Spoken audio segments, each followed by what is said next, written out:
Bonjour, je suis psychologue clinicienne et je voudrais prévenir sur les conséquences psychologiques du port du masque chez les enfants notamment, puisque l'on sait qu'ils ont un cerveau qui est en développement. Donc c'est vrai, le masque a été présenté comme un outil limitant la transmission du virus, mais on se rend bien compte qu'il y a beaucoup de professionnels qui sont en désaccord quant à ses bienfaits et son utilité. Donc, le masque, il a été reconnu que le masque porté de longues heures dans un milieu non aseptisé, non climatisé, non ventilé et donc du coup différent du milieu dans lequel exerce habituellement le personnel soignant, entraîne une baisse de l'oxygénation des cellules du corps, donc les cellules du cerveau également, créant une acidose, l'hypercapnie, l'hypoxie. Je rappelle aussi que les masques utilisés par les soignants sont en coton, tissé, peigné et donc différents de ceux portés généralement par la population. Donc, chez les jeunes, le manque d'oxygénation du cerveau va entraîner forcément la fatigue, qui crée la somnolence, la baisse de la concentration, baisse de l'attention et donc du coup, baisse des rendements scolaires. Les apprentissages scolaires sont donc impactés. Les enfants, depuis, sont malheureux, ont peur d'aller à l'école pour la plupart, ou ne veulent pas y aller depuis l'instauration de l'obligation du port du masque. Ils se sentent impuissants et les professeurs disent forcément qu'ils ont des carences. Quand j'entends une petite fille de 6 ans en classe de CP me dire non, je n'ai pas peur d'aller à l'école, mais je suis énervée, alors je me questionne. J'ai pu accompagner d'autres enfants sur le plan psychologique qui ont pu exprimer leur colère et leur tristesse. Certains pleuraient parfois leur tristesse de porter le masque à l'école. Donc on relève une augmentation de l'agitation, voire de l'agressivité à l'école, ou au contraire, et c'est pas mieux, une inhibition. Les enfants sont de moins bonne humeur, sont anxieux, craignent pour l'avenir, développent des troubles du sommeil avec des cauchemars pour la plupart d'entre eux. Dans quelques années, on pourrait voir croître le nombre de troubles déficitaires de l'attention avec ou sans hyperactivité et peut-être l'explosion des phobies scolaires. Le masque attaque également l'estime de soi. C'est-à-dire que les rendements scolaires étant plus faibles, les enfants doutent de leur capacité, se sentent davantage aussi confrontés à l'échec. L'acné chez les adolescents est intensifiée par le port du masque et donc du coup aggrave les complexes. Il existe également la question du non-sens qui crée une dissonance cognitive. Les jeunes en fait ne comprennent pas le sens de cette obligation car ils sont peu ou pas concernés par la Covid-19 et doivent malgré tout s'en protéger. Un enfant a pu dire de toute façon on ne peut pas ne pas jouer, on joue au chat, on se touche, donc le masque ne sert à rien. Un enfant de 7 ans.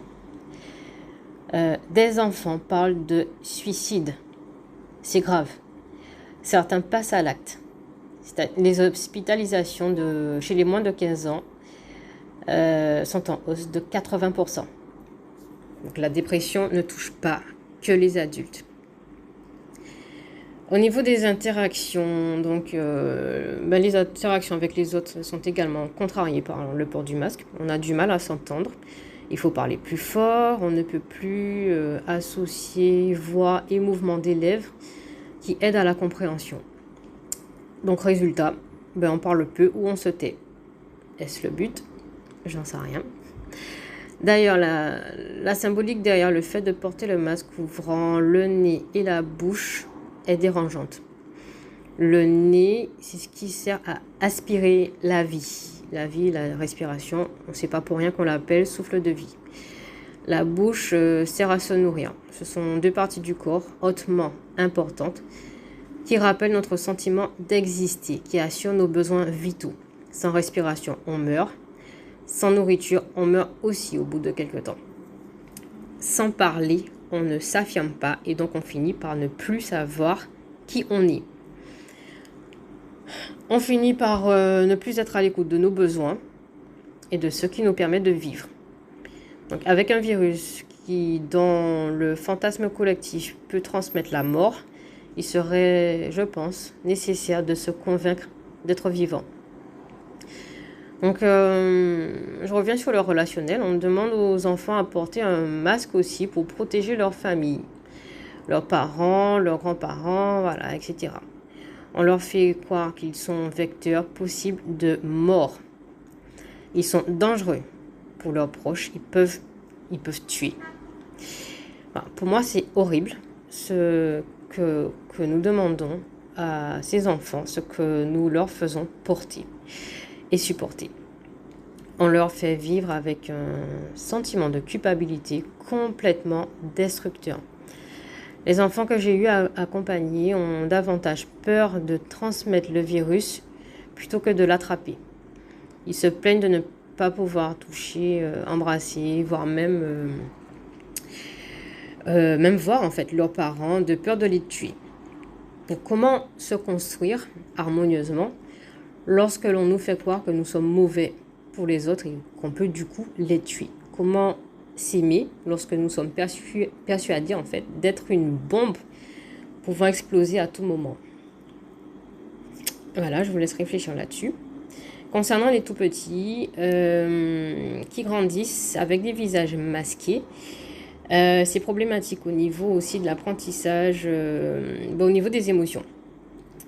Les émotions sont impossibles à lire derrière un masque et c'est grave pour eux.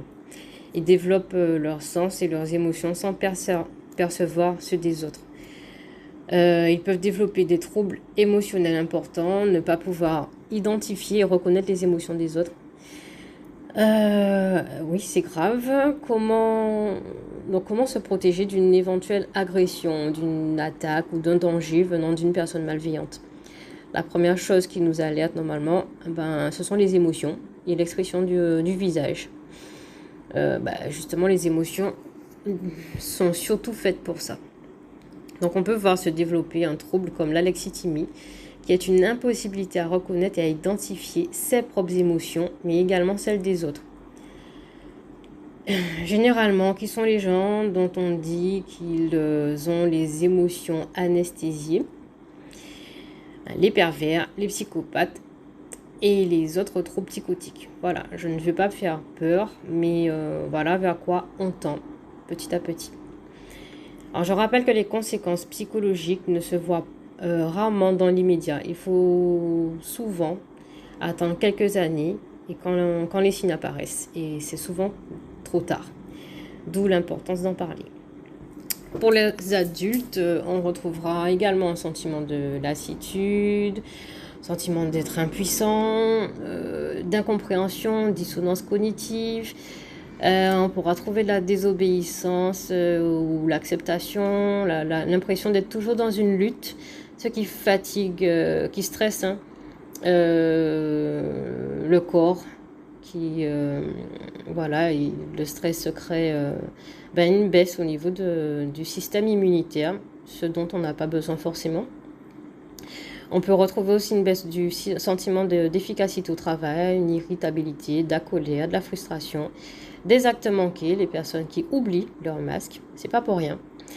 Et une difficulté aussi dans le choix du partenaire. Ça peut faire sourire, mais quand même, ça a son utilité. Et